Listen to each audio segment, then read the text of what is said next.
La historia de la dinastía Rothschild, segunda parte. Hoy vamos a cubrir un periodo no muy extenso, en años, apenas 20, allí del 1798 al 1818, pero intensísimo en los acontecimientos que han ido poco a poco desarrollando este proyecto de gobierno mundial, este proyecto de dominación mundial a través del dinero. En la primera parte terminábamos hablando del tema de Imagine No Religion como parte del proyecto. Es decir, hoy la religión está cuestionada porque así se fue planificando. Recordábamos entonces la visión que tenía John Robinson, un intelectual muy importante de aquella época, que ya en 1798 había publicado un libro, Las pruebas de una conspiración contra todas las religiones y los gobiernos de Europa, llevada a cabo en las reuniones secretas de los masones, los Illuminati y las sociedades de lectura. Y quiero recordarte que estas cosas que escuchas en estas conferencias no son opiniones, trato de adjetivar lo menos posible, es un relato cronológico de hechos que cualquier persona puede confirmar sin demasiada dificultad y que por tanto luego las interpretaciones corren por cuenta de cada uno, pero los hechos son los hechos y por lo general los hechos son duros y son porfiados. Este informó que había sido un masón de alto grado en el rito escocés de la masonería y que había sido invitado por Adam Weishaupt. Recuerda que fue quien tuvo a su cargo el diseño, desarrollo de los Illuminati, y se le había dado una copia revisada de la conspiración, de aquello que analizábamos que tenía 4 puntos principales. Sin embargo, el profesor Robinson no estuvo de acuerdo con ella, por lo que publicó su libro, incluyendo detalles de la investigación del gobierno bávaro en los Illuminati y la Revolución Francesa. Los hechos comienzan a precipitarse porque ya Rothschild tenía un buen nivel de control y un plan muy definido de lo que iba a hacer.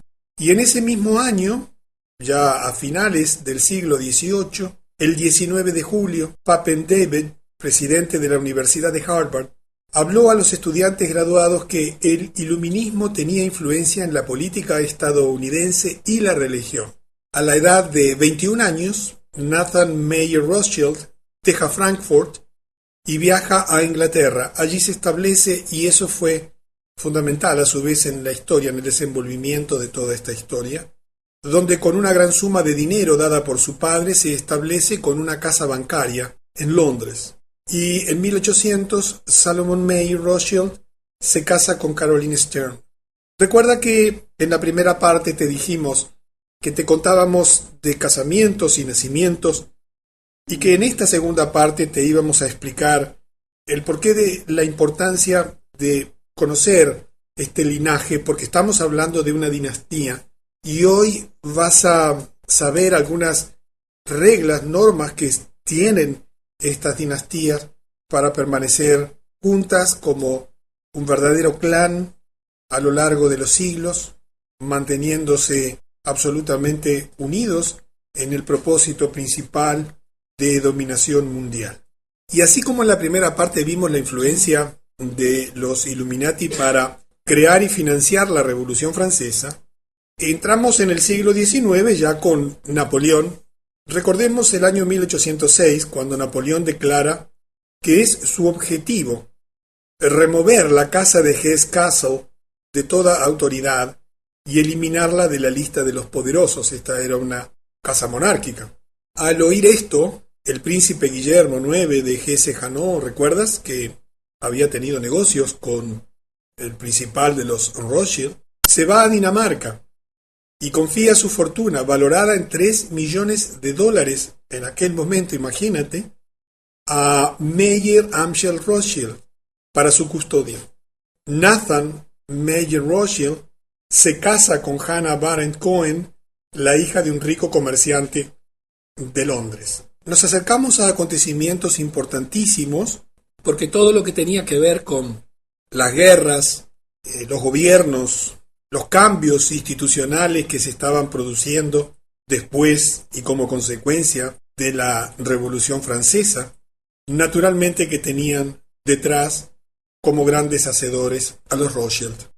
En 1808, 2 años después, Nathan tiene su primer hijo. Nació Lionel Nathan de Rothschild. Es muy importante esta descendencia. Verás por qué. Porque los primeros hijos, los hijos más jóvenes de los hijos más jóvenes tenían una incidencia muy importante en la familia. En 1810, Sir Francis Baring y Abraham Goldsmith mueren. Y esto deja a Nathan Mayer Rothschild como el banquero restante más importante en Inglaterra, casi sin competencia. Salomon Mayer Rothschild va a Viena, Austria, y establece un nuevo banco, el Von Unzone Rothschild. Disculpen la pronunciación, he visto que aquí en la sala hay varias personas que manejan el idioma alemán. Y comenzamos a ver cómo hay una expansión. Debemos recordar que tenían que producirse casamientos y nacer personas para ir extendiendo la influencia a través de bancos dentro de la familia. Y por lo tanto, el siglo XIX, sobre todo en sus comienzos, marcó la, digamos, expansión de Rothschild a través de todos estos jóvenes que comenzaban a utilizar los recursos y los poderes de la familia, los poderes financieros, para extender su área de influencia a lo largo y ancho de toda Europa. Y ya vimos también a fines del siglo XVIII nada menos que en los Estados Unidos. En 1811 recordamos que había vencido la concesión de la patente del permiso para la explotación por parte de los Rothschild del primer banco de los Estados Unidos. Esa concesión, que se había otorgado por 20 años en 1791, no fue renovada. El Congreso de los Estados Unidos decidió no renovarla y pasar a lo que por la Constitución, que está vigente hasta el día de hoy, tiene la obligación y el derecho el gobierno de los Estados Unidos a acuñar su propia moneda, imprimir su propia moneda y no a dejarla en manos de terceros. A Nathan Mayer Rothschild no le divierte la decisión porque lo sacaba del juego del dominio financiero y la provisión de la masa monetaria del dinero del país, y declara en 1811 que o bien la solicitud de renovación de la carta se concede o los Estados Unidos se encontrarán envueltos en una guerra desastrosa. A pesar de las amenazas, los Estados Unidos se mantienen firmes y la concesión no se renueva, lo que provoca a Nathan Mayer Rothschild para emitir una nueva amenaza. Enséñenle a esos imprudentes estadounidenses una lección, que vuelvan nuevamente al estatus de colonia. Quiero que entiendas el poder de esta gente. Quiero que entiendas que eran capaces ya en aquel tiempo de sobreponerse a los estados, pero no a cualquier estado pequeño, sin poder, sino nada menos que en este caso al propio gobierno de los Estados Unidos. Y esto que ocurría como amenaza en 1811 tuvo su concreción tan solo un año después.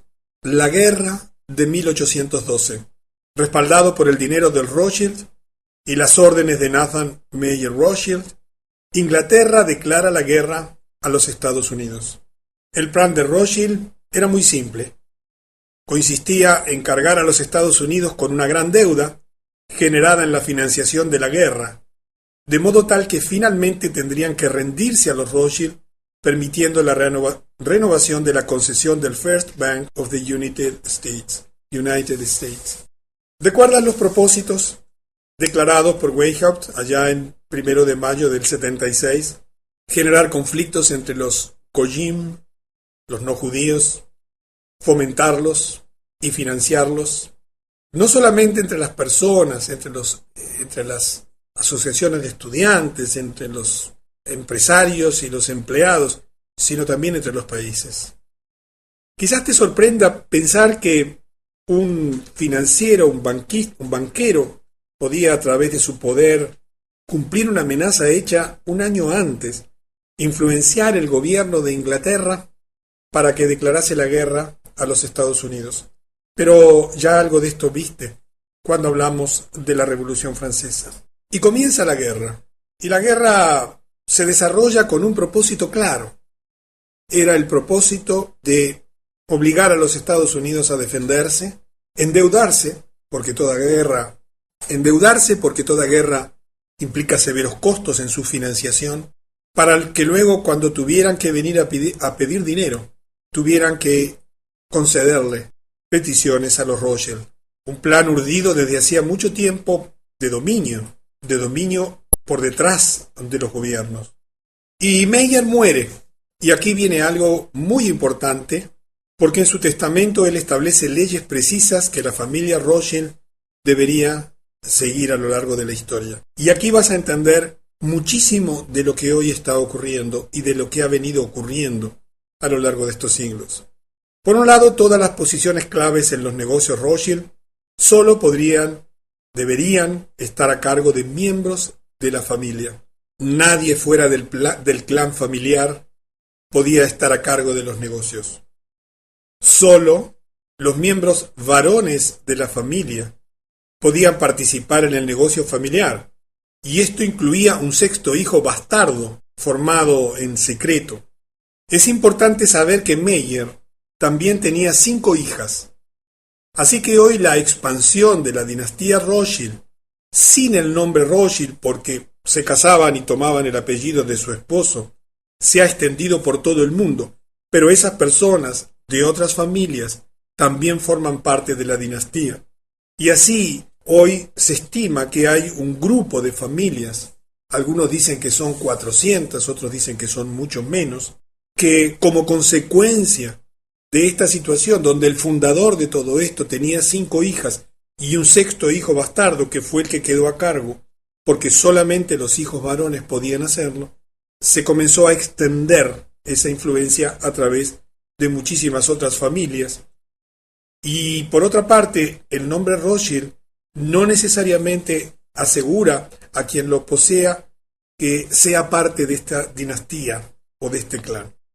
Agrega en el testamento que en la familia deberían casarse entre los primos primero y segundo para preservar la fortuna de la familia. Fíjate que de los 18 matrimonios de los nietos de Meyer Amschel Rothschild, 16 fueron entre primos hermanos, una práctica conocida hoy como la endogamia. Esto te hace entender por qué las sociedades secretas se casan entre ellos y se mantienen cerrados con privilegios familiares que se van heredando de generación en generación. ¿Y por qué se respeta eso como una obligación? Porque había una orden dada casi 200 años atrás. Y aquí vas a entender otras cosas. Ningún inventario de sus bienes y propiedades debería ser publicado. Yo no sé si sabes que la Reserva Federal, que se fundó en 1913 y que vamos a analizar dentro de esta dinastía Rothschild, nunca publicó un solo balance. Nunca fue auditada, nunca fue controlada. Y por supuesto que de reserva no tiene nada porque no tiene reservas, solo emite esos dólares sin valor que tú tienes en tu bolsillo o en tu cuenta bancaria, o que yo tengo en el mío. Y de Federal no tiene nada porque es un banco privado perteneciente a los Rothschild en primer lugar.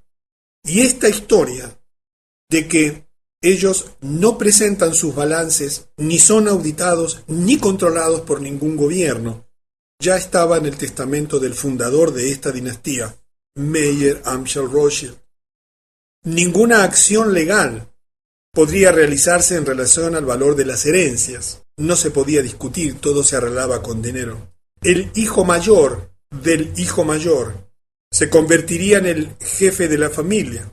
Esta condición solo podría ser alterada cuando la mayoría de la familia estuviese de acuerdo en la modificación. Había pues una especie de padrinazgo donde toda la familia tenía un gran líder, un gran director, que era el hijo mayor del hijo mayor.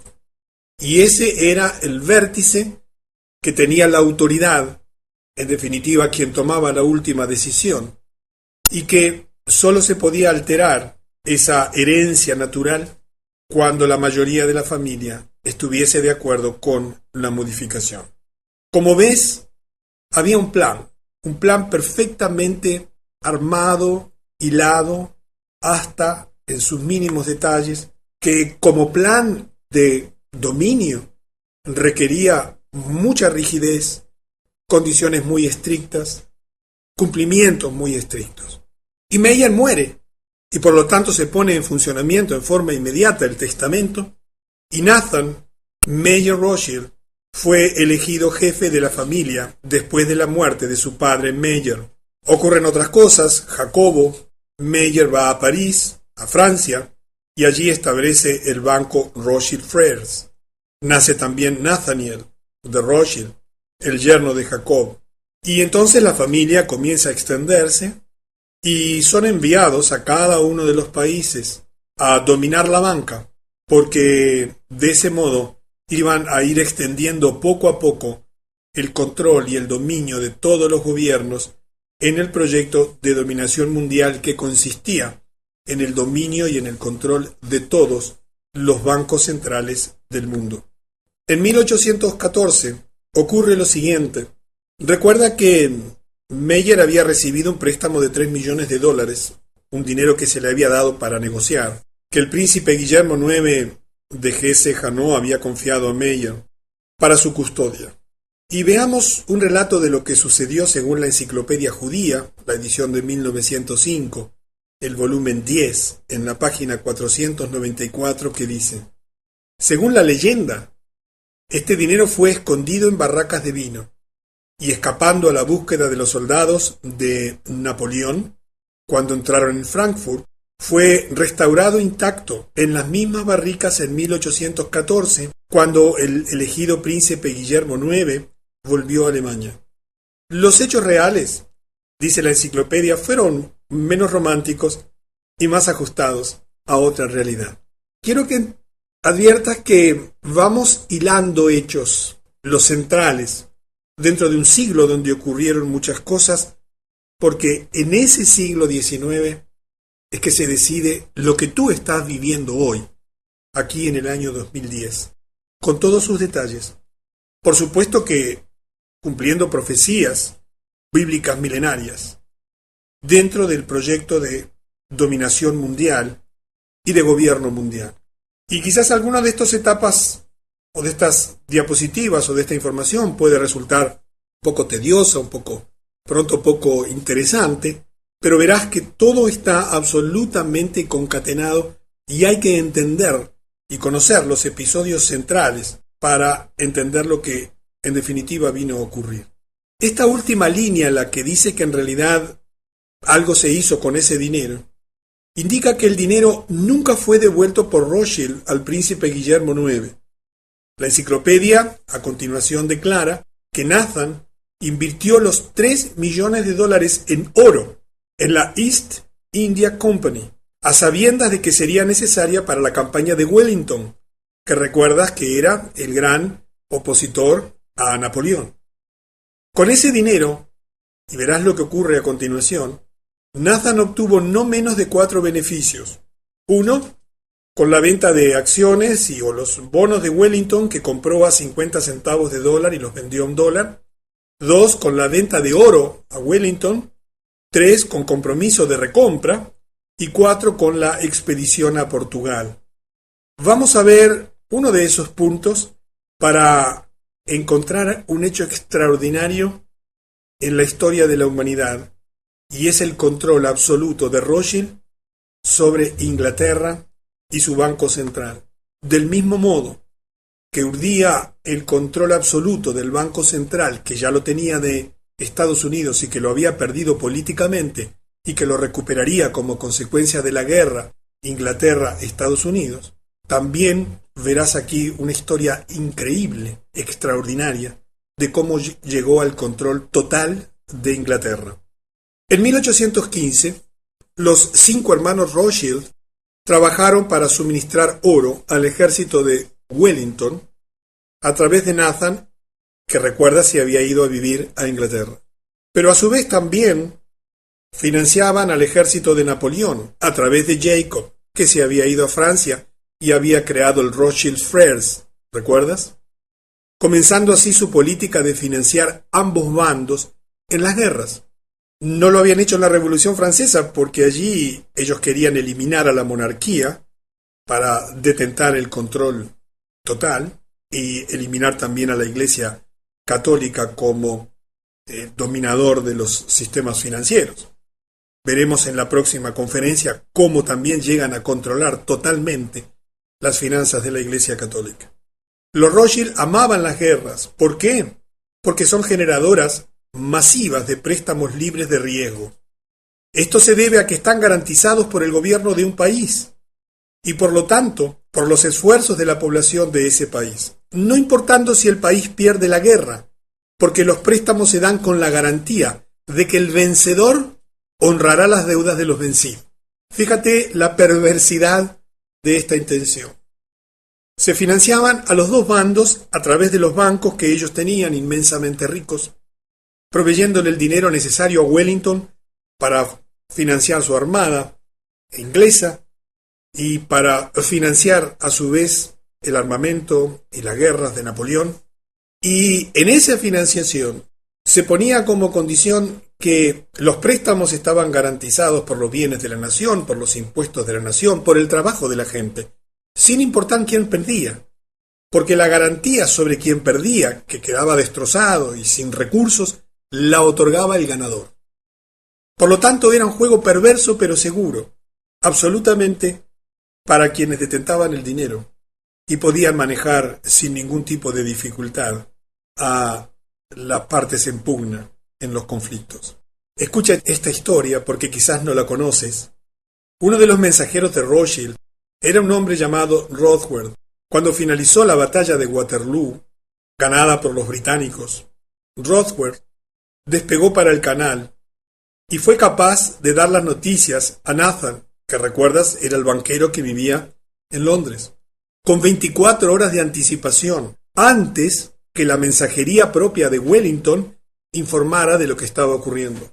En ese momento, los bonos británicos, que se llamaban cónsules y se negociaban en el piso de la bolsa de valores, tenían un valor que estaba determinado por el mercado. Nathan dio instrucciones a todos sus corredores, sus trabajadores en la bolsa, que comenzaran a vender los cónsules. El hecho era que todos los demás operadores creían que los británicos habían perdido la guerra, por lo que comenzaron a vender desesperadamente. Tú ya sabes lo que ocurre cuando se venden bonos desesperadamente. Inmediatamente su valor cae a pico. Por lo tanto, el valor de bolsa de los cónsules se desplomó, momento que fue aprovechado por Nathan Mayer, quien discretamente instruyó a sus corredores a comprar todos los cónsules que caían en sus manos. Imagínate, cuando la noticia llegó que en realidad, 24 horas después, ¿verdad?, que en realidad eran los británicos quienes habían ganado la guerra, los cónsules aumentaron su valor a un nivel más alto que antes de la guerra, lo que terminó dejando a Nathan Mayer con un rendimiento de aproximadamente 20-1 en su inversión, adueñándose prácticamente de toda la riqueza de Inglaterra. Esto dio a la familia Rothschild el control total de la economía británica. Tenía en su poder todos los bonos. Ahora el centro financiero del mundo después de la derrota de Napoleón. Y obligó a Inglaterra a establecer un nuevo Banco de Inglaterra, que Nathan Mayer Rothschild pasó a controlar. Curiosamente, 100 años después, el New York Times relata una historia que muestra que el nieto de Nathan Mayer había intentado obtener una orden judicial para suprimir la publicación de un libro con esta historia. La familia Rothschild alegó que la historia era falsa y difamatoria, pero el tribunal rechazó la solicitud Rothschild y ordenó a la familia para pagar todos los costos de la corte. Con una maniobra tipo militar, porque había mucho escondido en todo lo que ocurría, la familia Rothschild se quedó con el control de toda la situación, de todas las finanzas de Inglaterra y el dominio del Banco Central de Inglaterra. Observa este otro interesante detalle. Este es el año en que Nathan Mayer hace su famosa declaración. Él dijo: no importa qué marioneta se corone sobre el trono de Inglaterra, el imperio en donde no se pone el sol, el hombre que controle el suministro del dinero en Gran Bretaña controla el imperio británico y yo controlo el suministro de la moneda inglesa. Él se jactaría que en los 17 años de residencia en Inglaterra había aumentado la participación de 20.000 libras que le dio su padre 2.500 veces a 50 millones de libras. Los Rothschild también usaron su control sobre el Banco de Inglaterra para reemplazar el método de enviar oro de un país a otro, método que consistía en el envío físico del oro, y en lugar de hacerlo de ese modo utilizando sus 5 bancos que operaban en Europa, establecieron un sistema de débitos y créditos en órdenes de papel, el sistema bancario actual. Se produce entonces una transferencia fenomenal de riqueza, simplemente movida o generada por un perfecto dominio de las circunstancias.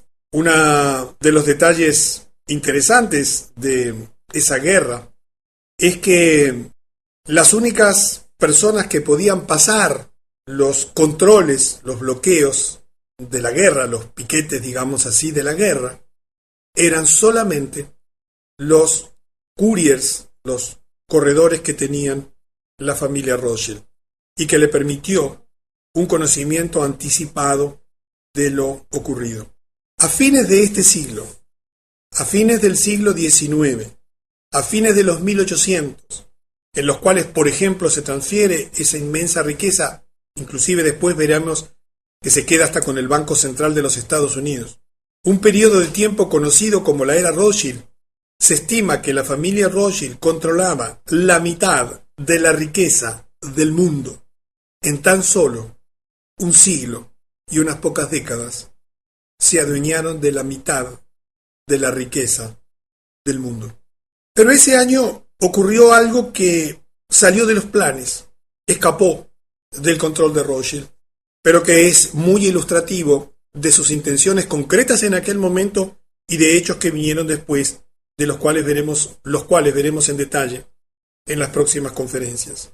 Algo en lo que a los Rothschild no les fue bien en ese año fue el Congreso de Viena, que había comenzado en septiembre de 1814 y que concluyó en junio del año 1815.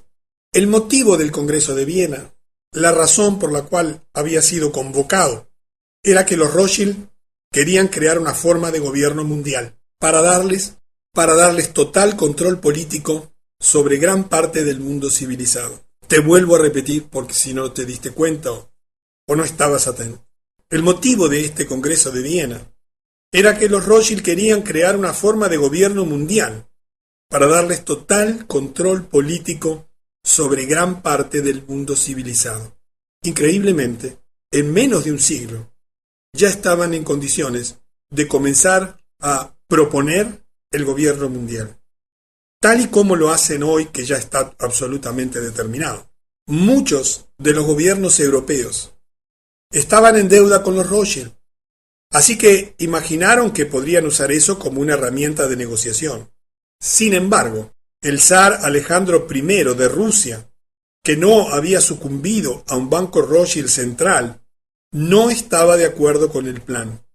De modo que el plan Rothschild de gobierno mundial fracasó en esa oportunidad. Y allí los Rothschild aprendieron una lección. El control del gobierno mundial solo podía darse con el control de todos los bancos centrales del mundo. Y esa oposición que tuvo en el zar Alejandro I de Rusia, implicó para la familia del zar en generaciones futuras algo terrible. Enfurecido por eso, Nathan Mayer juró que algún día él o sus descendientes destruirían toda la familia del zar Alejandro I y descendientes. Por desgracia fue fiel a su palabra, y 102 años más tarde, los Rothschild fundaron, o después de haber fundado el movimiento bolchevique, cumplieron su promesa, y si conoces algo de historia sabrás que toda la familia del zar fue vilmente asesinada. Curiosamente, el fanático defensor del gobierno mundial Henry Kissinger hizo su tesis doctoral sobre el Congreso de Viena de 1815. ¿Comprendes cómo se van hilando los hechos? ¿Comprendes que nada de lo que vino a ocurrir a lo largo de la historia era casualidad, sino que tenía que ver todo con este proyecto diabólico y perverso del gobierno mundial. En 1816, el gobierno estadounidense aprueba la ley que permitía otro banco central, también dominado por los Rothschild, dándoles nuevamente el control de la oferta monetaria de los Estados Unidos. Se llamó Segundo Banco de los Estados Unidos, Second Bank of the United States. Recuerda que teníamos un primer banco central que se le había cancelado la concesión en 1811. Y se le da una nueva concesión por 20 años, hasta 1836. La guerra de Inglaterra contra América terminó con la muerte de miles de soldados británicos y estadounidenses y con los Rothschild obteniendo nuevamente su banco. Aquí tienes una imagen de la casa central del Segundo Banco de los Estados Unidos en Filadelfia. En la medida que avancemos en las conferencias, los hechos se irán concatenando, armando, y poco a poco comprenderás los mecanismos de acción, la manera en que se ha ido desarrollando el plan, para ayudarte a comprender con más exactitud qué es lo que está ocurriendo y cómo seguirán desenvolviéndose los hechos. En 1818, 2 años después, a raíz de la masiva orden de obtener préstamos franceses, dada en 1817, con el fin de ayudar a la reconstrucción después de la desastrosa derrota en Waterloo, los agentes de Rothschild compraron grandes cantidades de bonos del gobierno francés, provocando el incremento de su valor. El 5 de noviembre se deshicieron del lote de bonos en el mercado libre, lo que provocó la caída de su valor en picada, entrando Francia en un pánico financiero. ¿Te suena a Wall Street? ¿A George Soros? En tiempos modernos. Los Rothschild, a continuación, intervinieron para tomar el control de la oferta monetaria francesa, salvando al gobierno francés y su economía, a cambio de el control financiero. Ese fue el mismo año en que los Rothschild fueron capaces de otorgar préstamos al gobierno prusiano por un monto de 5 millones de libras. Ya habían caído los Estados Unidos, Inglaterra, Francia, y tenía a una enorme cantidad de gobiernos europeos totalmente endeudados y dependientes. Era solo una cuestión de tiempo continuar trabajando por su proyecto. Y así entonces hemos llegado a cubrir estos 20 años, en los cuales nos damos cuenta